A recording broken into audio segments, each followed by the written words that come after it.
এখন আমরা এলাম সেতি জর্জ রিভার। এখানে বললো কি আমাদের 50 মিনিট টাইম, তার মধ্যে খেয়ে নিতে হবে। তো সেই কারণে প্রথমে আমরা যাব খাবো, কি খাবার পাই এবং খাবার কি দাম,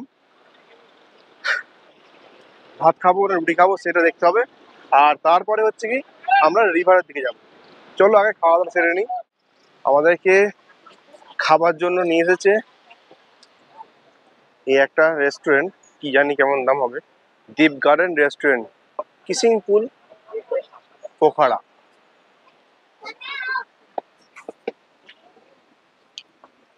দেখে তো মনে হচ্ছে হেভি হাই ফাই, রিয়েলি বুঝতে পারছি না কি হবে। এই হলো এখানকার item, veg thali, chicken thali, Indian thali, veg momo, chicken momo, veg chow mein, chicken chow mein, veg burger. এই এখানে ডিপ গার্ডেন রেস্টুরেন্ট আমাদের নিয়ে এলো এখানে দুপুর লাঞ্চ করার জন্য। মেনলি এখানে যা দাম 350 টাকা,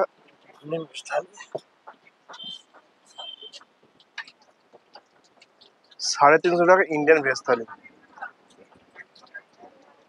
আমি দেখাচ্ছি, দেখলে অবাক হই, অবাক। এ থালি, এই এক বাটি ভাত, এই ডাল, রুটির সাইজ, লুচি লুচি, এই শাক, কি জানি এতে কি হবে। বলছে নাকি এইটার দাম, এই ভাতটার দাম 125 টাকা নেপালি রুপি। মাথায় হাত।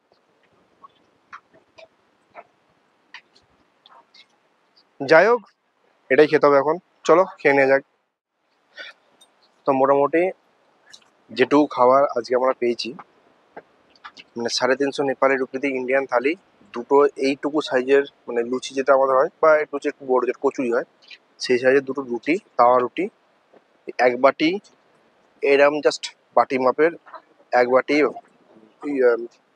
পাহাড়ি যে ভাতগুলো আর কি, সাদা ভাত, সেই ভাত, এইটুখানি এইটুকু তরকারি, এইটুকু একটা মনে হয় ফুলকপি, একটা আলু আর একটা যাও গাছে, আর এখানে শাক একটা, চাটনিতে কিছুই ছিল না, আর একটা তরকারি ছিল যেটা হচ্ছে এই আলু আর একটা মনে হয় কুমড়ো, ছোট কুমড়ো, পামকিন বিক্রি হয় সেই কুমড়ো, আর শক্ত প্রথমত। আমরা দুজনে শেয়ার করে খেলাম। ভাবা যায় না, আমি এইটুকু ভাত একমাত্র শরীর খারাপ হওয়া ছাড়া আমি খাই না কোনো কারণে। দুজনে শেয়ার করে খেলাম, সেই কারণে নাকি এক্সট্রা ভাত দেবে না। এইটুকু ভাতের দাম 125 টাকা। রিয়েলি আমি মানে কি বল, ভেবে পাচ্ছি না, ভাষা খুঁজে পাচ্ছি না, এখানে এত দাম, মানে এতটাই বাজেট এরিয়া পোখরা। তবে আমি পোখরা আসার সময় কাঠমান্ডু থেকে আসার সময় যখন পোখরার মাঝখানে একটা দাঁড়িয়ে রাতে খাওয়া ছিল, ওখানে 250 টাকা নিয়েছিল একটা বুফে, ভেজ বুফে, ভেজ না তো নন ভেজও ছিল। হ্যাঁ, নন ভেজ ছিল, ভেজ ছিল। তো আমি ভেজ নিয়েছিলাম, তো ওই ভেজের বুফেটা আমরা দুজনে শেয়ার করে অনার্স খেতে হয়েছিলাম।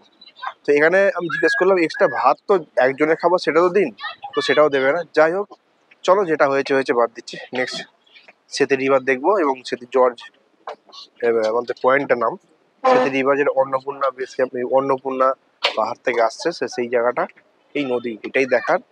এরপর কি কোনো হিস্ট্রি আছে কিনা সেটা জানবো, জেনে শেয়ার করবো। রিয়েলি আমি এখানে মানে খাবারটা খুবই আমি আপসেট খেয়ে। যারা এই সেতু জর্জ বা দুধ গঙ্গা এই জায়গার নাম, এই স্পটটার নাম, যারা খাওয়া দাওয়া করে, তো বলে দিলাম যে পুলটা আছে, পুলটা ক্রস করবে, পুলটা ক্রস করে ওখানে খাওয়া দাওয়া করবে, অন্তত কম দামে হয়ে যাবে। ডিপ গার্ডেন রেস্টুরেন্টের যদি, হ্যাঁ, এক্সপেন্সিভ খেতে যাও ঠিক আছে, যদি না খেতে যাও, নর্মাল খেতে যাও একটু কম বাজেটে, সেটা কিন্তু আমি বলবো বেটার হবে।